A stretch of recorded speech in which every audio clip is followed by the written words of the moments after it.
ഇതേപോലെ മുഖ്യമന്ത്രിയുടെ ഗൺമാനിൽ നിന്ന് മർദ്ദനമേറ്റ് നിയമ സംവിധാനത്തിൽ വിശ്വസിച്ച് മുന്നോട്ട് പോകാൻ തീരുമാനിച്ച അജയ്ക്ക് ഇപ്പോഴും നീതി കിട്ടിയിട്ടില്ല.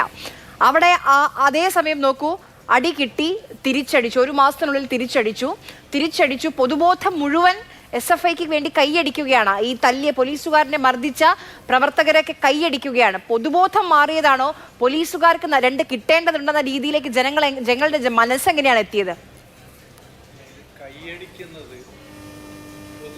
അല്ല കൈയടിക്കുന്നത്, അവരുടെ കുറേ സൈബർ പോരാളികൾ എല്ലാ വിഷയത്തിലും നിലപാടെടുക്കേണ്ടി വരും. ഇവിടെ യൂത്ത് കോൺഗ്രസിൻ്റെ ഭാരവാഹി പറഞ്ഞപ്പോൾ, ഞാനും പോലീസിൽ 32 വർഷം സർവീസ് ചെയ്തിട്ട് പുറത്തു പോയ ആളാണ്. ഒരു VVIPയോട് ചുമതലപ്പെടുത്തി പോകുന്ന ഒരു ഗവൺമെൻറ് ജോലി അദ്ദേഹത്തിന് മറ്റുള്ള ആളുകളിൽ നിന്ന് ഉപദ്രവം ഉണ്ടാകാതെ അദ്ദേഹത്തിനെ പ്രൊട്ടക്റ്റ് ചെയ്യുക എന്നുള്ള ഉദ്ദേശത്തിലാണ് ഒരു ഗവൺമെൻറ് ആയുധവും കൊടുത്ത് ഒരു VIPയോട് വിടുന്നത്. മുഖ്യമന്ത്രിയോട് പോകുന്ന ഗവൺമെൻറ്റും അങ്ങനെ തന്നെയാണ്. അതോടൊപ്പം അവരുടെ കൂടെ, അദ്ദേഹത്തിൻ്റെ കൂടെ, ഇപ്പോഴത്തെ മുഖ്യമന്ത്രിയുടെ കൂടെ 2-3 വണ്ടികൾ കമാൻഡോസ് പോകുന്നുണ്ട്. ആ കമാൻഡോസും മുഖ്യമന്ത്രിയുടെ ഗൺമേനും വാഹനത്തിൽ നിന്ന് ഇറങ്ങിയാണ് ഈ പറഞ്ഞ യൂത്ത് കോൺഗ്രസ്സുകാരെ തല്ലുന്നത്. ഇപ്പോൾ കാണിച്ച അതിൽ നിന്ന് ദൃശ്യത്തിൽ നിന്നും നമുക്ക് കാണാൻ സാധിച്ചത്. ആ സമയത്ത് മുഖ്യമന്ത്രിയെ വേറെ ആരെങ്കിലും വന്ന് ഉപദ്രവിച്ചിരുന്നെങ്കിൽ ആരുത്തരം പറയുമായിരുന്നു? ഈ പൊതുജനം ഇതേപോലെ കൊടി കാണിക്കുന്നവരെയും കരിങ്കൊടി കാണിക്കുന്നവരെയും ഉള്ള ആളുകളെ നോക്കാനായിട്ട് വേറെ ഉദ്യോഗസ്ഥർ ഫീൽഡിലുണ്ട്. അവർ നോക്കും. ഇവർ വാഹനത്തിൽ നിന്ന് ഇറങ്ങിപ്പോകുന്നത് ഒരിക്കലും ന്യായീകരിക്കപ്പെടേണ്ടതല്ല. അത് അന്വേഷിച്ച ഉദ്യോഗസ്ഥൻ അതിനെ ന്യായീകരിച്ചുകൊണ്ട് പറഞ്ഞു. അതെന്തുകൊണ്ട് പറഞ്ഞു? മുഖ്യമന്ത്രി പറഞ്ഞു ജീവൻ രക്ഷയാണെന്ന് ആണ്.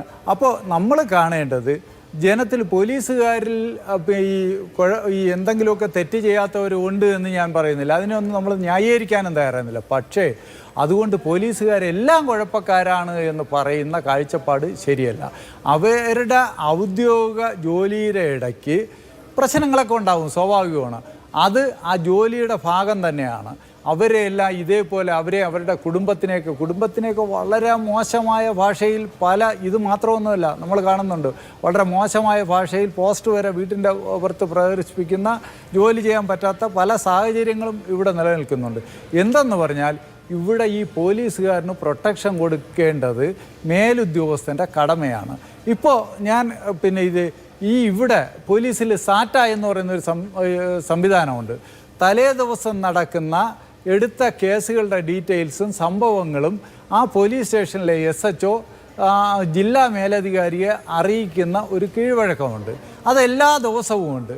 ഈ വഞ്ചിയൂർ സ്റ്റേഷനിൽ പ്രത്യേകിച്ചും പോലീസുകാരനെ പ്രതിയാക്കി കേസെടുത്തപ്പോൾ സ്വാഭാവികമായിട്ടും ജില്ലാ മേലധികാരിയെ ഇത് അവിടുത്തെ SHO അറിയിച്ചിരിക്കും.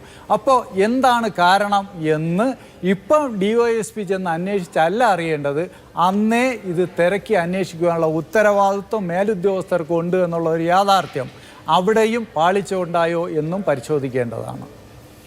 അതാണ്. പിന്നെ ഈ പറയുന്ന ഇന്നത്തെ പോലീസിന് അലക്സാണ്ടർ ജേക്കബ് സാർ പറഞ്ഞ പോലെ മതിയായ സ്ട്രെങ്ത് ഇല്ലാതെ ജോലിയുടെ ഏറ്റവും കൂടുതൽ മാനസിക ബുദ്ധിമുട്ട് അനുഭവിക്കുന്ന കാലഘട്ടമാണ്. ഇവിടെ ഓരോ കാലഘട്ടങ്ങളിൽ വരുന്ന സർക്കാരുകളെല്ലാം പുതിയ പദ്ധതികൾ കൊണ്ടുവരും. ഇത് വയോജന police, Janamaithri police, students police, ഇപ്പം സൈബർ, ഇങ്ങനെ ഒത്തിരി പദ്ധതികൾ കൊണ്ടുവരും. പക്ഷേ ഈ പദ്ധതികൾക്കൊന്നും പുതിയ അംഗങ്ങളുടെ സാങ്ഷൻ്റെ സ്ട്രെങ്ത് ഉണ്ടാക്കുന്നില്ല എന്നുള്ളത് നമ്മൾ മനസ്സിലാക്കണം. ഉള്ള ആളുകളെ കൊണ്ടാണ് ഇത്തരം പദ്ധതികൾക്കെല്ലാം നിയോഗിക്കപ്പെടുന്നത്. അതിൻ്റെ കൂട്ടത്തിലാണ് ഈ VVIPകൾക്കുള്ള ഈ എസ്കോർട്ടും പൈലറ്റും ഈ ദിവസമുള്ള ശബരിമല അടക്കമുള്ള ഓരോ ഇഷ്യൂ വരുമ്പോഴും ഈ പോലീസുകാരിൽ നിന്നുള്ളവരെയാണ് എടുത്തുവിടുന്നത്. അപ്പോൾ വീട് കാണാനോ മനസ്സ് ഫ്രീ ആക്കാനോ ഉള്ള സാഹചര്യം ഇവിടെ 8 മണിക്കൂർ ജോലി, 8 മണിക്കൂർ റെസ്റ്റ് എന്നൊക്കെയാണ് പറയുന്നത്. അതൊന്നും പോലീസിലുണ്ട് എന്ന് മുമ്പും അങ്ങനെ തന്നെ, ഇപ്പോൾ അത് കൂടുതലായി മാറിയിരിക്കുന്നു എന്നുള്ളതാണ് സത്യം. പോലീസിനെ വിശ്വാസത്തിലെടുത്ത് മുമ്പോട്ട് പോയാൽ ഒരു സമൂഹത്തിന്, പോലീസും അങ്ങനെ ആവണം, പോലീസ് സമൂഹത്തിന് മുഖവിലക്കെടുത്ത് മുമ്പോട്ട് പോകണം, സമൂഹം പോലീസിനോടും സഹകരിച്ച് മുമ്പോട്ട് പോകണം. ഒരു ദിവസം പോലീസ് ഒന്ന് സൈലൻ്റ് ആയാൽ ഈ നമ്മുടെ നാട്ടിൻ്റെ സ്ഥിതി എന്താവും എന്ന് നമ്മളൊന്ന് ആലോചിച്ചാൽ മതി.